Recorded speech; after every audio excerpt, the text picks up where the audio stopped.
தமிழ் நேயர்களுக்கு வணக்கம். நம்மளோட பேசுறதுக்காக நந்தா அவர்கள் இணைஞ்சிருக்கிறாங்க. வணக்கம் நந்தா. வணக்கம் அபி. விஜய்க்கு ஒய் பிரிவு பாதுகாப்பு கொடுக்கப்பட்டிருக்கு அப்படிங்கிறதா இன்னைக்கு ஒரே பிரேக்கிங் நியூஸாக இருக்குது. ஸோ எதனால இந்த பாதுகாப்பு திடீர்னு ஏன் இந்த விஷயங்கள்லாம் கொடுத்துருக்குறாங்க, என்ன விஷயம்? அரசியல் தலைவர்களுக்கு பாதுகாப்பு கொடுக்கறது அப்படிங்கிறது காலங்காலமாக இருந்து கொண்டு இருக்கக்கூடிய தான். ஒரு சிலவர்களுக்கு ஸ்டேட் போலீஸ் கொடுப்பாங்க, ஒரு ஆம்டு கன்மேன் கொடுப்பாங்க, அவங்களுக்கு செக்யூரிட்டி திட்டருக்கு இல்லை விஐபி அப்படின்னா கொடுப்பாங்க. ஒரு சிலருக்கு சென்ட்ரல் கவர்மெண்ட்லேருந்து ஆட்கள் கொடுப்பாங்க அப்படிங்கிற விஷயம் இருக்குது. ஸோ விஜய் ஒரு அரசியல் கட்சி தலைவர் அப்படிங்கிறனால அப்படின்னு நினச்சிக்கிட்டு இவங்களும் கேட்டிருக்கிறாங்க, அவங்களும் அதை கொடுத்துருக்குறாங்க அப்படிங்கிற விஷயம்தான் இருக்குது. ஸோ இதில் ஸ்டேட் கவர்மெண்ட் கொடுக்குதுன்னா சில க்ரைட்டீரியாஸ் பார்க்கும். பிஜேபி அப்படிலாம் இந்த க்ரைட்டீரியாலாம் பார்க்கறது இல்லை, யாருக்கு வேணுமோ கொடுத்துருது அப்படிங்கிற ஒரு விஷயத்தான். காரணம்லாம் ஏதாவது கேட்பாங்கல்ல, எதனால கேட்குறீங்க அப்படிங்கிற ஒரு ரீசன்ஸ்லாம் சொல்லணும் தானே உங்களுக்கு. அப்படி யாருக்கு வேணால் கொடுக்கலாம், ஓகேவா? இப்போ செக்யூரிட்டி த்ரெட் இருக்குங்கிற அளவுக்குலாம் அவ்வளோ பெரிய வை கேட்டகரி பாதுகாப்பு கொடுக்குற அளவுக்குலாம் இவரு யார் விஜய்க்கு செக்யூரிட்டி த்ரெட்லாம் கிடையாது, ஓகேவா?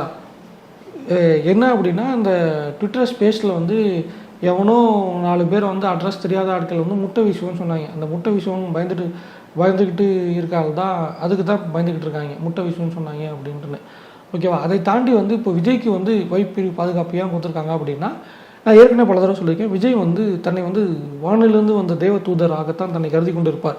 அவர் மக்கள்கிட்ட போக மாட்டார், அவருக்கு ஒரு கூட்டம்னா அலர்ஜி, அந்த ஒரு விஷயங்கள்லாம் இருக்கும்.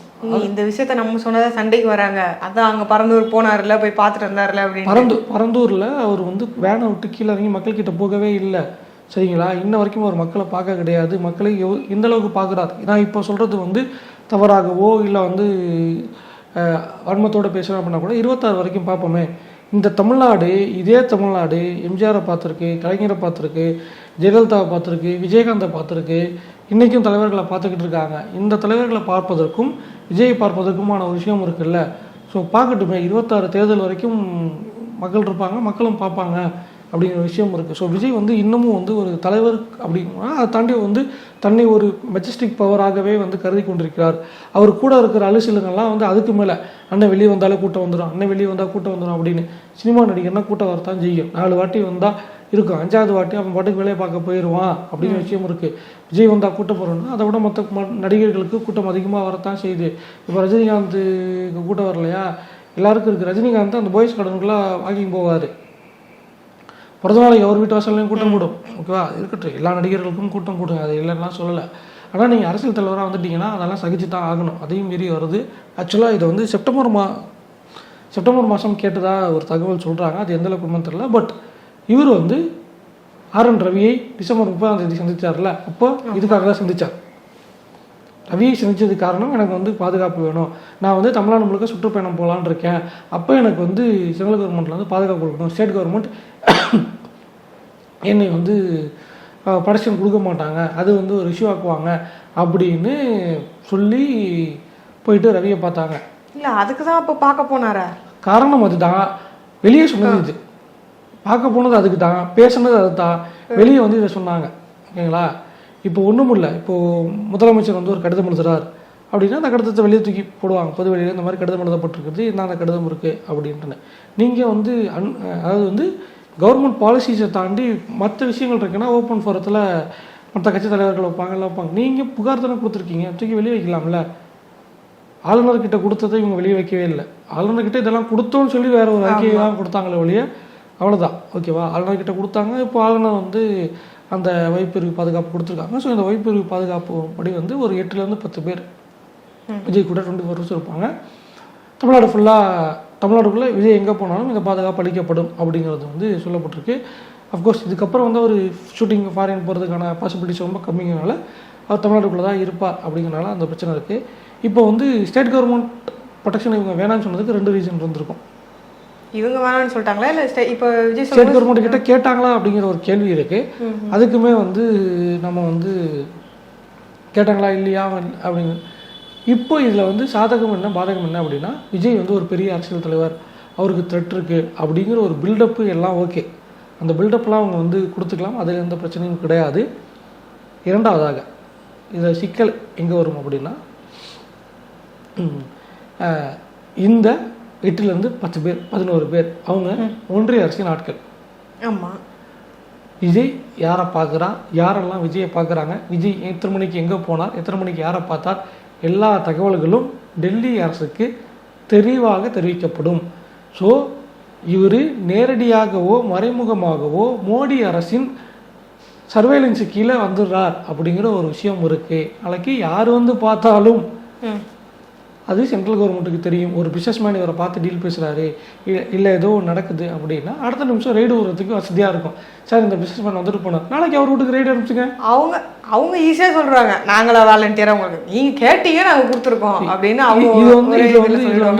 இது வந்து ஒரு ட்ராபேக் தான், ஓகேவா? ப்ளஸ் பாயிண்ட் அப்படின்னா ஏற்கனவே ஒரு பவுன்சர்ஸ் வச்சுருக்காரு. இப்போ இதுக்கு இந்த ப்ரொடெக்ஷன் இருக்குல்ல, இந்த ப்ரொடெக்ஷனுக்கான செலவு வந்து மாதம் 10 லட்ச ரூபா இருக்குன்னு சொல்கிறாங்க. அது யார் கட்டுவாங்க? அது வந்து சென்ட்ரல் கவர்மெண்ட் காசு தான். இல்லை அது மேபி விஜய் கொடுக்குறாரான்னு தெரியாது. ஏன்னா இப்போ அம்பானிக்கெலாம் கொடுத்துருக்காங்க, அம்பானி கௌதம் அதானிக்கெலாம் வந்து கொடுத்துருக்காங்க. அதுக்கான பேமெண்ட் வந்து அவங்க தான் கொடுக்குறாங்க.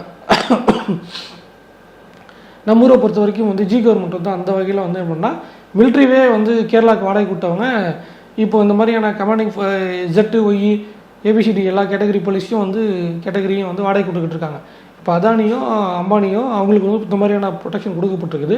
அதுக்கான பேமெண்ட்டை வந்து அவங்க பே பண்ணுறாங்க.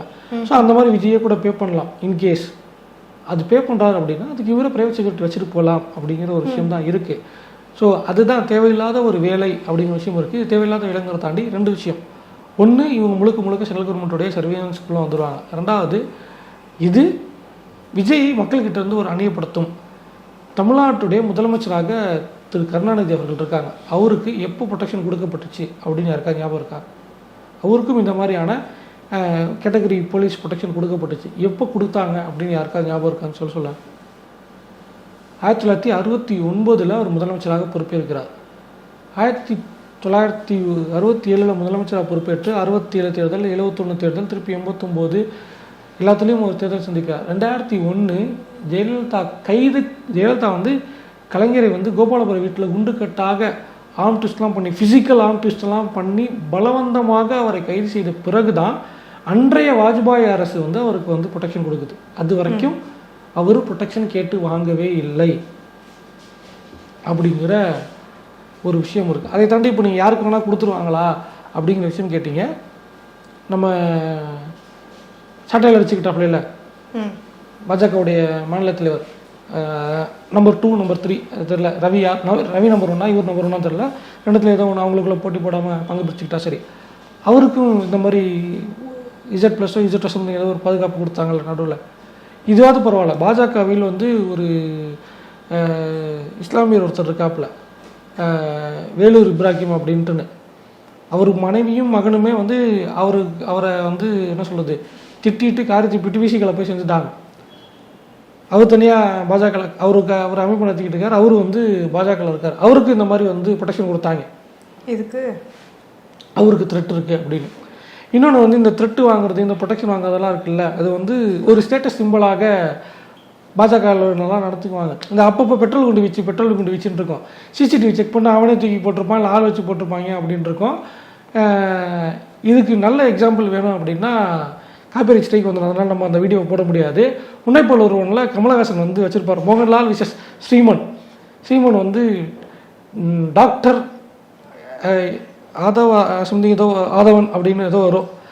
இந்த மாதிரி பெட்ரோல் கொண்டு வீசிட்டாங்க, நல்ல வேலை வெடிக்கலை அப்படின்ட்டு நீங்கள் பார்த்துட்டிங்கன்னா நான் ப்ரெஸ்ஸில் கொடுத்துருவேன் அப்படின்லாம் ஒரு பில்டப் வரும். ஸோ அந்த மாதிரியான ஒரு விஷயமாக மாறிடக்கூடாது. ஸோ இது வந்து ஒரு செயற்கைத்தனத்தை கொடுத்துருச்சு அப்படின்னா மக்கள்கிட்ட நீங்கள் நெருங்க முடியல, மக்கள்கிட்ட நீங்கள் போக முடியல அப்படின்னா அது வந்து 2026 தேர்தலில் ஒரு செட்பேக் அமையும். பட் அதை தாண்டி என்னுடைய எலைட்னஸ் தான் முக்கியம் அப்படின்னு தாவேக்கா தலைவர் விரும்புவாரே. ஆனால் நம்ம ஒன்றும் சொல்ல முடியாது. இல்லை, இந்த விஷயத்தை பொறுத்த வரைக்கும் எல்லாமே வந்து ஆரம்பத்திலேயே நீங்கள் வந்து எல்லாத்தையும் பண்ணுறீங்க. இன்னும் மக்கள்கிட்ட போய் சந்திக்கல, எல்லாம் போய் பழகி, இல்லை இந்த மாதிரியான விஷயங்கள் நிறைய இடத்துக்கு போகிறீங்க. அதுக்கப்புறம் சின்னதாக ஏதாவது அதுக்காக வந்து எல்லாம் நடந்து முடிஞ்சதுக்கப்புறம் தான் வந்து இது மாதிரி ப்ரொடெக்ஷன்லாம் கொடுக்கணுமா, ஏன் இப்போ அவர் கேட்டு வாங்கினா என்ன பிரச்சனை அப்படின்லாம் சொல்லுவாங்க.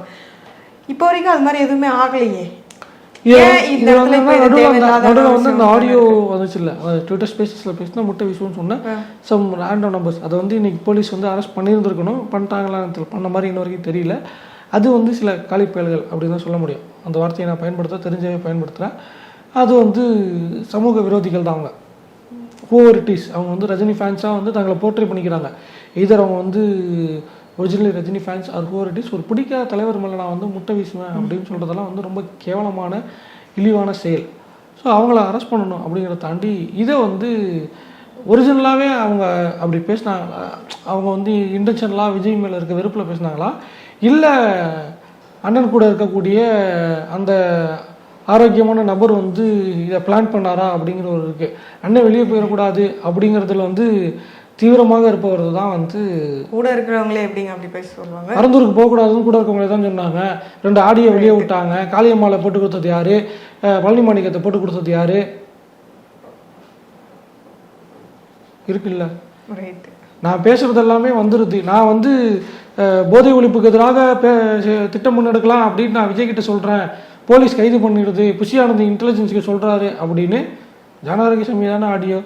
அதுலேயும் வந்து இப்போ பல பேர் சொல்லுவாங்க அது வந்து ஃபேக்கான ஆடியோ, எங்களுக்கு அவதூறு பரப்புவதற்காக கிளப்பி விட்டார்கள் அப்படின்னு அவங்க சொல்லலாம், ஓகேவா. ஆனால் இன்னைக்கு வரைக்கும் புஷி ஆனந்தும் ஜானாரகிசாமி கட்சி அஃபிஷியலாக அதை மறுக்கலையே. மறுத்த அறிக்கை நீங்கள் படிச்சிங்களா? இன்ன வரைக்கும் நான் மறுக்கல. இன்னும் சொல்லப்போனால் அது ஜானாரகிசாமி ஆடியோ தான் அப்படின்னு அப்துல் கலாமுக்கு ஆலோசகராக இருந்த ஐயா பொன்ராஜ் சொல்கிறார். அது கூட அவர்கிட்ட காசு எக்ஸாமின் பண்ணாங்க, ஏஐயில் பண்ணியிருக்கலாமே அப்படின்னு. ஏஐயில் பண்ணாலும் ஸ்லாங் டிக்ஷன் அப்படிங்கிற ஒரு விஷயம் இருக்குது, அப்படியெல்லாம் பண்ண முடியாது. I know him very well personally அப்படின்னு ஒரு தெளிவாக சொல்லிட்டார். சரிங்களா. இன்னொன்று வந்து என்ன சொல்ல முடியும், கூட இருக்க ஆட்கள் வந்து எங்கேயாவது கொஞ்சமாவது லாஜிக்காக இருக்கக்கூடிய ஆட்கள் இருக்காங்களா அப்படிங்கிற ஒரு கேள்வி இருக்குது. அந்த கட்சியுடைய சார்பணிகள் கொடுக்கும் பொழுது அதுவும் வந்து அன்அஃபிஷியல் டாக்குமெண்ட்டு அப்படின்னு போகிற போக்கில் வந்து ஒரு உளறலை உளறிட்டு போனாங்க. இல்லை இப்போ நீங்கள் அன்அஃபிஷியல்னு சொல்லும் போது ஞாபகம் வருது. இப்போ இதுவுமே கூட வந்து இன்னும் ஆளுநர் தரப்புல இருந்து அரசு தரப்புல இருந்து இன்னும் எங்களுக்கு வந்து இது இன்னும் கன்ஃபார்ம் ஆகலைன்னு வேற சொல்லிக்கிட்டு இருக்காங்க. ஒன்றிய அரசு சொல்லுங்க, ஒன்றிய அரசு கொடுத்துருக்கதா சொல்லியிருக்குதுங்க. இப்போ ஒன்றிய அரசு இன்ன வரைக்கும் மறுப்பு கொடுத்த மாதிரி தெரியல. சரி கொடுக்குறாங்க கொடுக்கலாங்க பிரச்சனை இல்லை. அந்த அன்அஃபிஷியல் டாக்குமெண்ட்டில் வந்து அந்த சீரியல் நம்பர் போட்டு பிரச்சனை வந்தோடனே அவங்க கேள்வி கேட்டாங்க. கேள்வி கேட்டதுக்கு அந்த பேச்சு பேசிட்டீங்க. ஆக்சுவலாக அது முதல்ல அன்அஃபிஷியல் ஸ்டேட்மெண்ட்டும் கிடையாது. அது வந்து எலெக்ஷன் கமிஷனுக்கு சப்மிட் பண்ணக்கூடிய பைலா. அதில் ஒவ்வொரு பேஜிலும் விஜய் சீல் போட்டு கையெழுத்து வேறு போட்டிருப்பார். கட்சி பைலானா என்ன பண்ணுறது, இவங்களுக்கு வந்து அது தெரியவும் தெரியாது. கட்சினால என்னன்னு தெரியாது, பைலானா அதுக்கு மேலே தெரியாது, கட்சிக்குள்ளே என்ன நடக்குது அப்படின்னு அங்கேயும் தெரியாது. இப்போ ஒரு கட்சி நிலைப்பாடு இருக்குது, இது கட்சி ஸ்டாண்ட் என்ன அப்படின்னா தெரியாது. இப்போ நம்ம போயிட்டு அதிமுக பொதுச் செயலாளர் எடப்பாடி பழனிசாமி கிட்ட நான் மைக் போகிறேன்னு வச்சுக்கோமே. இப்போ கிரீமேஸ் ரோட்டில் ஒரு வீடு இருக்குது, காரை விட்டு இறங்கி போகிறாரு, வாசலில் இருந்து மைக் போடுறேன், கேள்வி கேட்டால் பதில் சொல்லுவாரா? சொல்கிறதுல அவருக்கு என்ன பிரச்சனை? கேள்வி கேட்டால் பதில் சொல்லுவாரா? சொல்லுவாரே. டிடிவி தினகரன் வந்து அமமுக பொதுச் செயலாளர், கேள்வி கேட்டால் பதில் சொல்கிறாரா? நாம் தமிழருக்கு தலைமை ஒருங்கிணைப்பாளராக சீமான் இருக்கிறார், என்ன கேள்வி வேணா கேள்வி. கோவப்பட்டு சண்டைக்கு வருவார், அடிப்பேன் மண்டை உடைப்பெல்லாம் சொல்லுவார், சில வார்த்தைகள் விடுவார், ஆனால் பதில் சொல்லாமல் போக மாட்டார். நம்ம டீசெண்டாக கேள்வி கேட்டோம் ஆனால் டிக்கெட் பண்ணாமல் தான் நான் பதில் சொல்லுவார். அன்புமணி ராமதாஸ் கிட்ட பதில் வாங்க முடியுமா? உதயநிதியோ திமுக அமைச்சர்களோ பதில் வாங்க முடியுமா? இதெல்லாம் விடு. திமுகவுடைய பொதுச்செயலாளர் தலைவன் துரைமுருகன்கிட்ட போட்டால் தக்லைஃப் ரியாக்ஷன்ஸோட பதில் சொல்லுவாப்பில்லையா? சரி, இப்போ நான் இதே விஷயத்த அண்ணாமலைக்கு பதில் சொல்ல முடியுமா? பதில் சொல்லுவார். அக்கா தமிழிசை, ஆனந்தி சீனிவாசன் எல்லாரும் பதில் சொல்கிறாங்கல்ல. தாவேக்கா பொதுச் செயலாளரை கூப்பிட்டு நான் மைக்கு போட்டு ஒரு 3 கேள்வி கேட்குறேன், 3த்துக்கும் ஒரு பதில் மட்டும் சொல்ல சொல்லுங்கண்ணே, நான் வந்து தாவேக்கா விமர்சனம் பண்ணுறதை விட்டுறேன். கொஸ்டின் பேப்பர் கொடுங்க. கொஸ்டின் பேப்பர் கொடுங்க. கொஸ்டின் பேப்பர் எத்தனை நாளைக்கு முன்னாடி கொடுக்கணும்? 1 மாதம். எங்க கொஸ்டின் பேப்பர் கொடுத்துமா பாஸ் பண்ண மாட்டாங்கன்றீங்க? முடியாது. இவ்வளோ வந்து நம்ம வந்து ஒருத்தங்களை தப்பாக குறைச்சி எடை போடக்கூடாதுல்ல. கரெக்டாக எடை போடுறேன். கட்சியோட பைலாஸ் என்ன அப்படிங்கிறதே தெரியாமல் பைலாஸ் எலெக்ஷன் கமிஷன் கொடுத்தது அன்அஃபிஷியல் டாக்குமெண்ட்டு அப்படின்னு சொல்லி இது வந்து இது பண்ணிட்டு இது வந்து நாங்கள் வெள்ளாட்டம் பார்க்குறாங்க, அதுக்கப்புறம் இதில் குறைகள் இருந்தால் அதை வந்து மக்கள் கருத்துக்களை கேட்டு கரெக்டட் ஸ்டேட்மெண்ட்டை வெளியே விடுவாங்க அப்படின்னு சொன்ன சுற்றிக்கிட்டு இருந்த ஆட்கள் தான் இங்கே இருக்காங்க, ஓகேவா. ஸோ அதுதான் மறுபடியும் சொல்கிறேன், நீங்கள் அரசியலில் இன்னும் நீண்ட தூரம் போகணும். உட்காந்து வைப்பிரிவு பாதுகாப்பு வாங்குறது, ஆடியோ லீக் பண்ணுறது, இப்படியாக வீடியோ போட்டுக்கிட்டு இருக்கிறது அப்படிங்கிற விஷயம் வந்து இருந்துச்சு அப்படின்னா வேலைக்கு ஆகாது. இதில் நடுவில் வந்து ஜான் வந்து ட்விட்டரில் சில பெய்டு ஆட்களை வச்சுக்கிட்டு போட்டுக்கிட்டு இருக்காரு. வாய்க்கு வந்ததை எழுதுங்க அப்படின்னா ஆளை வச்சு செட் பண்ணி எழுத விட்டுட்ருக்காரு. வேலைக்கே ஆகாது. எப்படி மோடி மீடியா நெரட்டிவ் பண்ணிக்கிட்டு இருந்தாரோ அதையே தான் டிஎம்கேவும் பண்ணுது, அதையே தான் ஜானை வச்சு விஜயும் பண்ணிக்கிட்டு இருக்கார். அல்லது விஜய்க்கே தெரியாமல் ஜாயின் பண்ணிக்கிட்டு இருக்கார். ரைட். எய்தர் இட் மேபி அது வந்து தேர்தலில் ஒரு பாதிப்பை ஏற்படுத்துறதுக்கான சாத்தியக்கூறுகள் இருக்குது அப்படிங்கிற விஷயம் இருக்குது. அதை வந்து நம்ம மறுக்க முடியாது. சரி, ரைட்டு. அதிமுகவில் உள்ள பஞ்சாயத்துலாம் போகுதுன்னு ரொம்ப நாளாக சொல்லிட்டு இருந்தாங்கல்ல, அந்த ரொம்ப நாளாக நடுவில் இப்போ செங்கோட்டையன் தான் பேசியிருக்காரு. இல்லை, அது இப்போ அதுக்கு முன்னாடியிலேருந்தே அப்படியே கொஞ்சம் கொஞ்சமாக வந்ததுல. அந்த முன்னாடி வேற இருக்குது. சரி, ஏதோ ஒன்று அதையும் நம்ம பேசியிருக்கோம், நிறைய இன்ட்ரெஸ்ட் எடுத்துக்கோம். கிறிஸ்பா வந்து இப்போ சொல்லி முடிச்சிடலாம். என்ன அப்படின்னா, செங்கோட்டையனுக்கு அவரை வந்து ஓரம் கட்டுறாங்க ஒரு அதிர்ச்சி முதல் விஷயம். இரண்டாவதாக கடந்த ஆண்டு வந்து ஒரு 6 பேர் போய் பார்த்ததுக்கும் எடப்பாடி பதில் சொல்லலை. 2021 தேர்தல் தோத்ததுக்கு எடப்பாடி தான் காரணம் அப்படின்னு கட்சியினர் நம்புறாங்க. 24 வந்து கூட்டணி அமைக்காம விட்டது எடப்பாடி நான் பொறுப்பு ஏற்றுக்கிறேன்னு சொன்னார், அதுக்கும் எடப்பாடி தான் காரணம் அப்படிங்கிறாங்க. போய் அமைதி பேச்சுவார்த்தை நடத்தி எடப்பாடி முதலமைச்சர் ஆக்குறோம், கட்சி ஒன்றிணைப்போம், நீங்க முதலமைச்சர் ஆகுங்கண்ணே, நாங்க வந்து ஒன்றிணைக்கிறோம் அப்படின்னு சொன்னாலும் ஒத்துக்க மாட்டேங்கிறாரு அப்படிங்கிற விஷயம் இருக்கு. இங்கே இப்போ வந்து எடப்பாடிக்கு அடுத்த செகண்ட் லெவல் லீடர்ஸ் இருக்காங்கல்ல, செங்கோட்டையன், தங்கமணி, வேலுமணி, இந்த ஆட்களை வந்து கொஞ்சம் கொஞ்சமாக ஓரம் கட்டி அவங்களுக்கு போட்டியான நபர்களுக்கு போஸ்டிங் கொடுத்துக்கிட்டு இருக்காரு. தங்கமணி சைலண்ட் ஆயிட்டார். இங்கே வந்து மெத்தம் விஸ்வநாதனை இது பண்ணுறாங்க, ராஜேந்திர பாலாஜியை காலி பண்ணுறதுக்கு கௌதமி இறக்கி வருது. இப்படியான விஷயங்கள் வரும்போது தான் அதை வெடிச்சிருக்காங்க. அப்புறம் வந்து அந்த கூட்டத்தில் வந்து செங்கோட்டையன் பேசினது ஒரு 30 நிமிடம் பேசியிருப்பார். அதை வச்சு எல்லாம் சொன்னாங்க. அதில் வந்து எதிர்கட்சி தலைவர் கட்சியோட பொதுச் செயலாளர் கட்டளைக்கு நாங்கள் எடப்பாடி பழனிசாமின்னு பேர் சொல்லல, பட் அந்த டெசிக்னேஷனை சொல்லிட்டார் அப்படிங்கிற விஷயம் இருக்குது. செங்கோட்டையனுடைய ஒரே விஷயம் என்னென்னா, நான் லீட்ரு, எனக்கு ஆள் இருக்குது, உனக்கு ஒரு தொகுதி மட்டும்தான், ஒட்டுமொத்த தமிழ்நாட்டுக்கு எனக்கு தெரியும், எனக்கு தலைமையெல்லாம் வேணாம், எனக்கு தேவை 26 ஜெயிக்கணும். வேணும்னா சொல்லு, ஜெயலலிதாவுக்கும் எம்ஜிஆருக்கும் வந்து நான் வேலை பார்த்து அவங்கள ஜெயிக்க வச்சேன், உனையும் நான் ஜெயிக்க வைக்கிறேன், டேரெக்டாக அதை தான் டீல் பண்ணிக்குவோம், இந்த அலிசிலுகளை விட்டு ஆட்களை விட்டுலாம் என்னை பேச விட்டுக்கிட்டு இருக்காது அப்படிங்கிறது டேரக்ட் டீலிங் தான். அது எடப்பாடி இன்னமும் வந்து தன்னுடைய தான் அப்படிங்கிற ஒரு ஆட்டத்தில் இருந்துக்கிட்டு இருக்காரு. அது வந்து மிக விரைவில் வந்து பேச்சுவார்த்தை நடத்தி முடிவுக்கு வரும் அப்படின்னு அதிமுக வட்டாரங்களை சொல்றாங்க. அது என்னங்கிறது அப்புறம் பார்ப்போம். இப்ப கேள்வி அதிமுக பத்தி இல்ல, இங்க ஒரு பிரச்சனை எல்லாம் போயிட்டு இருக்குல்ல, அதே மாதிரி இப்ப புதுசா பாஜகவில் வர ஆரம்பிச்சிருக்காங்க போலயே. நயினார் நாகேந்திரன், இந்த பக்கம் கராத்தே தியாகராஜன், அங்கிட்ட ஏதோ போகுது போல. இதே மாதிரி ஆயிருமா இல்ல அது வேற கதையா? நயினார் நாகேந்திரன் யாரு? முன்னாள் அதிமுக காரர் தானே. அவரு வந்து என்ன பண்றாரு அப்படின்னா, பாஜக வழி இல்ல, அதிமுக போலாமா, தாவேகா போலாமா, திமுக போலாமா அப்படிங்கிற, பாஜகவின் மரியாதை இல்லை, எந்த லாபமும் இல்லை, எம்பி எலெக்ஷன்ல ஜெயிக்கலாம் அப்படின்னு பார்த்தோம்னா 4 கோடி ரூபாயை போட்டு கொடுத்துட்டீங்க, பிடிங்கிட்டீங்க. 4 கோடி ரூபாய் போட்டு கொடுத்தது யார் அப்படிங்கிறது ஊருக்கே தெரியும். 3,98,00,000 ரூபாய் பிடிப்பட்ட பணம் அப்படிங்கிறது ஊருக்கே தெரியும். அதனால சரி, அவர் வந்து அதிமுக போகலாம் அப்படின்னா அதிமுகவில் சரியான ரெஸ்பான்ஸ் இல்லை, திமுகவில் போகலாம் அப்படின்னா ஏற்கனவே அங்கே திமுகவில் ஸ்ட்ராங்கான ஆட்கள் இருக்காங்க, தாவேக்காட்ட போகலாம் அப்படின்னா தாவேக்கா ஒன்றும் கட்சியாகவே வளரல, ஒரு முன்னாள் அமைச்சரை தாக்கிக் கொள்ற அளவுக்கு தாவேக்கா வளர்ந்துருக்குதா அப்படிங்கிற ஒரு கேள்வி அவருக்கு இருக்கு. சரி, என்ன பண்ணலாம்? வேணாம், பிஜேபிக்கு ஏடிஎம்கே அலைன்ஸ் தானே வேணும், என்னை தலைவராக போடு, மாநில தலைவராக போட்டு, நான் எடப்பாடி கிட்ட பேசி நான் அலைன்ஸ் ஃபார்ம் பண்ணி வைக்கிறேன் அப்படின்னு அவர் ஏற்கனவே ப்ரெஸ் மீட்டில் சொன்னார்ல. எடப்பாடிக்கு ரைட்டெல்லாம் விட வேணாம், ஃபோன் பண்ணி பேசினா போதும் அப்படின்ட்டுன்னு இவர் வாட்டுக்கு பொசுக்குன்னு இப்படி கேட்டாரு. அந்த பக்கம் எக்ஸ்ஐபிஎஸ் கோவப்படுற போறாரு. எக்ஸ்ஐபிஎஸ் கோவம்லாம் கிடையாது. இப்போ எடப்பாடி ஊன்னு சொல்றேன்னா எக்ஸ்ஐபிஎஸ் தம்பி நீ வந்து மறுபடியும் டெல்லிக்கு படிக்க போ அப்படின்றாங்க. ஜனவரி மாதம் அறிவிக்கிறதா இருந்துச்சு மாநில ஜனவரி 17ஆம் தேதி மாநில தலைவர் அறிவிக்கப்படுவார் அப்படின்னாங்க.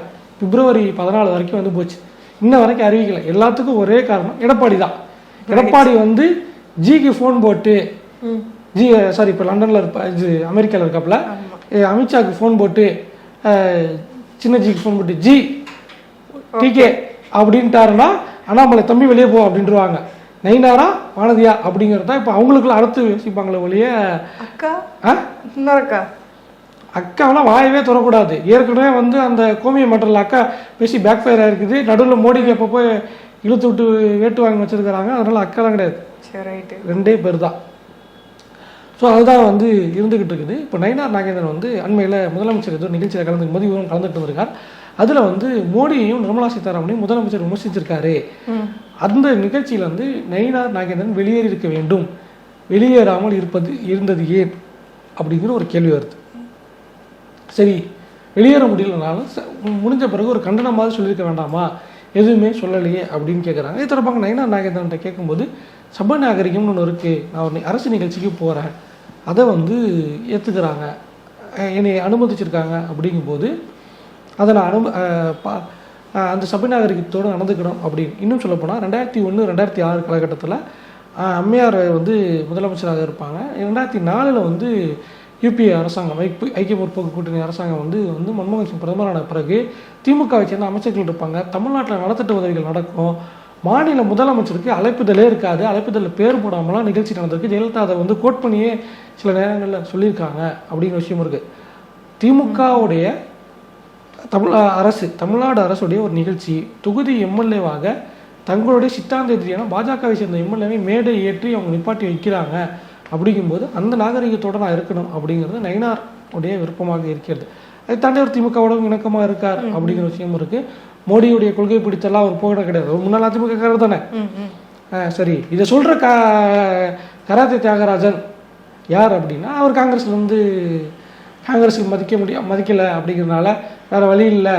எல்லாருக்கும் ஆக மொத்தத்தில் அவங்கவுங்க கட்சிக்குள்ள எங்களை மதிக்க மாட்டீங்க, எங்களுக்கு முக்கியத்துவம் இல்லைங்கிறத இப்போ பிரச்சனை. இப்போ கராத்தே தியாகராஜன் அங்கேருந்து பிஜேபிக்கு வந்தவர் தான். பிஜேபியில் அப்பப்போ எப்பயாவது இது பண்ணிட்டு இருந்தார். இன்ஃபேக்ட் வந்து கராத்தே தியாகராஜன் பிஜேபியில் சேர்ந்திருக்காரு அப்படிங்கிறத உங்களுக்கெல்லாம் மறந்து போச்சு. திடீர்னு வந்தோடனே ஓ ஆமாம்ல இவர் கராத்தே தியாகராஜன் அப்படின்னு. முன்னாள் துணை மேயராக இருந்தவர் 96-2001 காலகட்டத்தில் இன்றைய தமிழ்நாடு முதலமைச்சர், அன்றைக்கு சென்னை மாகாண மேயராக இருந்தப்போ இவர் துணை மேயராக இருந்தார், காங்கிரஸ் கட்சியில் இருந்தார் அப்படின்னு விஷயம் இருக்குது. அதான் கேட்டிருக்காரு. கண்டனம் அதில் ஃப்ளோவில் வந்து என்ன சொல்லிட்டாப்புல, ஆக்சுவலாக எனக்கு வந்து நயினார் மேலே காண்டு இல்லை அப்படின்னு தான் தோணுது. எல்லாரும் வந்து நயினாருக்கு எதிராக அந்த ஃப்ளோவில் பேசும்போது என்ன வார்த்தை பயன்படுத்தியிருக்காருன்னா, இருங்க நான் சரியான வார்த்தையை நானே சொல்லிடுறேன், அப்புறம் இல்லைனா அவதூறு பரப்பிட்டு என்ன போகிறாங்க. என்ன சொல்லியிருக்காரு அப்படின்னா, நெல்லையில் நயினார் நாகேந்திரன் மேடையில் வைத்துக்கொண்டே பிரதமர் மற்றும் நிதியமைச்சரை குறித்து முதலமைச்சர் மு.க. ஸ்டாலின் விமர்சிக்கிறார். இதற்கு மேடையில் இருந்த நயினார் வெளிநடப்பு செய்யவில்லை, கண்டன அறிக்கையாவது வெளியிட்டிருக்க வேண்டும். அண்ணாமலை கேசவநாயகம் போல் தொண்டர்கள் பெருந்தன்மையாக இருக்க முடியாது. அதாவது அண்ணாமலை கேசவநாயகமும் மோடியை திட்டினா செவனேன்னு சும்மா இருப்பாங்க, நாங்களும் அப்படி இருக்க முடியுமா அப்படின்னு கேட்குறாரு. அந்த பெருந்தன்மைங்கிற வார்த்தைக்கு பேச்சு வழக்கு வேறு வார்த்தை இருக்கு, அதை நம்ம பேச முடியாது. அதான் அப்போ இது வந்து நயினார் நாகேந்திரனுக்கு இல்லை. நீங்கள் வந்து அங்கே கேளுங்க அப்படின்னு அங்கிட்டு டேரெக்டாக அடிச்சிருக்காப்புல. ஒருவேளை அண்ணாமலை பதவி போகுது அப்படின்னு நமக்கு ஏதாவது கொடுப்பாங்க அப்படின்னு எதுவும் எதிர்பார்க்குறாரான்னு தெரியல. பார்ப்போம் என்ன நடக்குது அப்படின்னு. பட் இது வந்து அவ்வளோ பெரிய இஷ்யூ கிடையாது. இட்ஸ் ஒரு நார்மலாக நடக்கிற விஷயம்தான். அதை வந்து நம்ம என்ன சொல்கிறது அப்படிங்கிற விஷயம் இருக்குது. பார்ப்போம். மீண்டும் மற்றொரு வீடியோவில் சந்திக்கிறோம். நன்றி, வணக்கம்.